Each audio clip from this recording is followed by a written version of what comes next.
안녕하십니까. 오늘은 1분 신학 23번째 시간이 되겠습니다.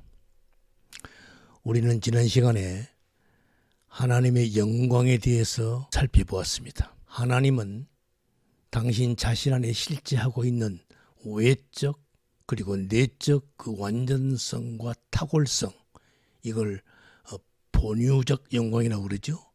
그 영원하신 능력과 신성을 모든 피조물에게 심으시고 나타내 보이셨습니다. 이걸 발산적 영광이라고 그랬습니다. 우리 인간이 그 영광을 보고 그 영광을 경험하고 체험한 어떤 이들이 지금까지 자기 자신만을 위해 살아오던 그 삶에서 돌이켜서 이제 하나님을 위한 삶, 하나님의 영광을 위한 삶으로 바뀌게 됩니다. 그렇게 자신의 삶을 통해서 그 거룩하시고 위대하시고 완전하신 하나님의 성품을 드러내려고 애를 쓰는 겁니다.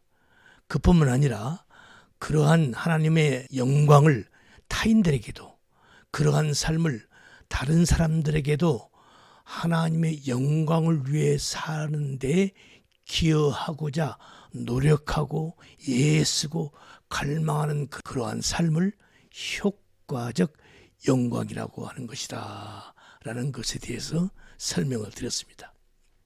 그런데 여기에 문제가 있습니다. 우리 인간은 죄악으로 말미암아 영적 소경이 되어버렸습니다. 그래서 하나님의 영광을 보고도 보지를 못하는 거죠. 그래서 예수님이 이 땅에 오셨을 때 아무도 예수님을 메시아로, 하나님의 아들로, 하나님으로 알아보지를 못한 것입니다. 이렇게 성경은 우리 모든 인간들은 소경이다로부터 시작하는 것입니다. 자, 그렇게 소경된 그러면 우리 인간들이 어떻게 그 하나님의 영광을 볼 수 있는가? 그래서 하나님은 우리 인간들에게 우리 인간 자기 자신의 예부의 어떤 것들을 인식할 수 있는 방법으로 이성과 신앙, 신앙과 이성, 이 두 가지를 주셨습니다. 그래서 우리 인간은 자기 밖에 어떤 것들을 올바로 인식하기 위해서는요, 이성과 신앙을 가져야 하는 것입니다. 신앙만으로도 안 되고요, 이성만으로도 안 되는 것입니다. 이성과 신앙을 동시에 가져야만 바로 그러한 것들을 이해할 수 있게 되는 것입니다. 그러면 먼저 신앙이란 무엇인가? 신앙이란 이렇게 표현할 수 있죠. 하나님을 전적으로 믿고 하나님을 의뢰하고 그분께 나의 모든 것을 온전히 맡기는 것. 그래서 이걸 다르게 말하면 하나님께서 이게 옳은 거야, 이게 선이야 이렇게 말씀하면 아, 그게 옳은 거구나, 그게 선이구나 이렇게 받아들이는 것, 그렇게 인식하는 것, 그렇게 인식되는 것, 이것을 신앙이라고 그러는 것입니다. 이렇게 신앙으로 우리 인간은 자신의 밖에 어떤 것들을 인식할 수 있게 되는 것입니다. 그럼 이성은 무엇인가? 이성은 방금 말씀드린 이 신앙은 하나님과의 관계되는 것이니까 그런데 하나님은 영적 존재입니다. 그러면 이 신앙은 영혼에 관계되는 것이죠. 그래서 그 영혼의 그 작용으로 인해서 발생되는 어떤 활동, 어떤 우리 인간의 움직임, 그래서 그러한 인격의 움직임이나 인격적인 어떤 활동, 이것을 이성이라고 그러는 것입니다. 그런데 문제는 방금 말씀드린 바와 같이 타락으로 말미암아 하나님과의 이 관계에 있어서 이 신앙이 깨어져 부서져 버렸습니다. 이걸 다르게 말하면 하나님과 단절된 것입니다. 하나님과 단절됨으로 해서 우리 인간의 영혼의 작용이 정지된 거예요. 이것을 성경은 이러한 존재를 성경은 죽은 자다 이렇게 말씀을 합니다. 그러나 우리 인간에게는 이성은 있죠. 그런데 이 영혼의 작용이 정지되어 버린 우리 인간에게 있어서의 그 이성은 아주 결정적인 치명상을 입었습니다. 그래서 우리 인간은 분별력이라든가 판단력이라든가 그러한 총명이 흐려져서 우명이 되어버린 것입니다. 이것이 모든 우리 인간들의 현재 실존, 현 상태인 것입니다. 그래서 우리 인간은 올바른 인식을 위해서는요, 먼저 영혼이 다시 소생되어야 하는 것입니다. 살아나야 되는 것입니다. 그래서 하나님께서는 우리 인간이 바른 인식을 할 수 있도록 하나님은 이 일을 하기 시작했습니다. 그걸 하나님은 새 일이라고 표현하십니다.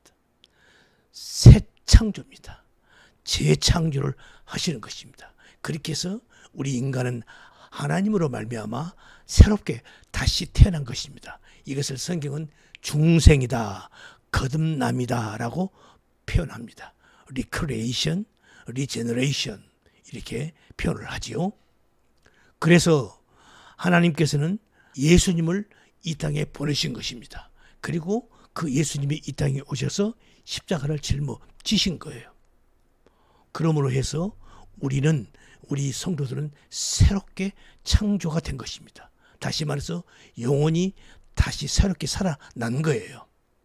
다시 말해서 올바른 인식이 가능하게 된 것입니다. 여기서 한 가지 짚고 넘어갈 게 있습니다. 오늘날 교회 안에 많은 성도들, 많은 교인들이 있습니다. 그들은 예수님을 영접했다 하고 그들은 거듭났다는 말을 합니다. 그런데 어떤 이들을 보면은 예수님을 믿기 전이나, 그러니까 신앙생활을 하기 전이나 예수님을 영접했다고 하는 그 후나 여전히 똑같은 삶을 살아가고 있습니다. 중생한 거 맞습니까? 새롭게 태어난 게 맞습니까? 그런 일은 있을 수가 없는 것입니다. 거듭난 사람들은 반드시 그 삶 속에서 새로운 무언가가 나타나게 되어 있는 것입니다. 이제 성도는 예수 그리스도에게서 나오는 그 하나님의 발산적 영광을 볼 수 있게 된 것입니다. 그러나 문제는 예수 그리스도는 2000년 전에 승천하고 지금 계시지 않습니다. 그럼 오늘을 살아가는 우리들에게는 어떻게 그 하나님의 영광을 볼 수 있는가라는 것입니다.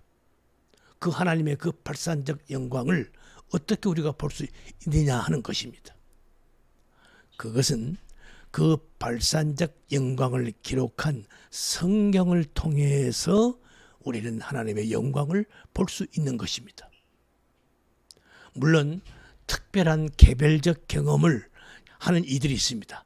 이런 사람을 제외하고는 우리 모든 성도들은 오직 성경을 통해서, 성경에 기록된 하나님의 말씀을 통해서만이 하나님의 영광을 볼 수 있는 것입니다. 말씀을 통해서 우리는 하나님을 인식하게 되는 것이고요. 그 말씀을 통해서 하나님의 위대하심을 알게 되는 것입니다. 오직 그 말씀을 통해서 우리 인간, 내가 어떤 존재이며 내가 얼마만한 죄인인가를 깨닫게 되는 것입니다. 그럼에도 불구하고 하나님은 우리를 구원하신, 지금도 함께 하시고 우리를 인도하고 계시는 그 하나님을 깨닫게 될 때 우리는 하나님을 찬양하지 않을 수 없는 것입니다. 이것이 바로 하나님께서 우리에게 신앙과 이성을 주신 바로 그 이유인 것입니다. 오늘은 여기까지 하겠습니다. 수고하셨습니다. 감사합니다.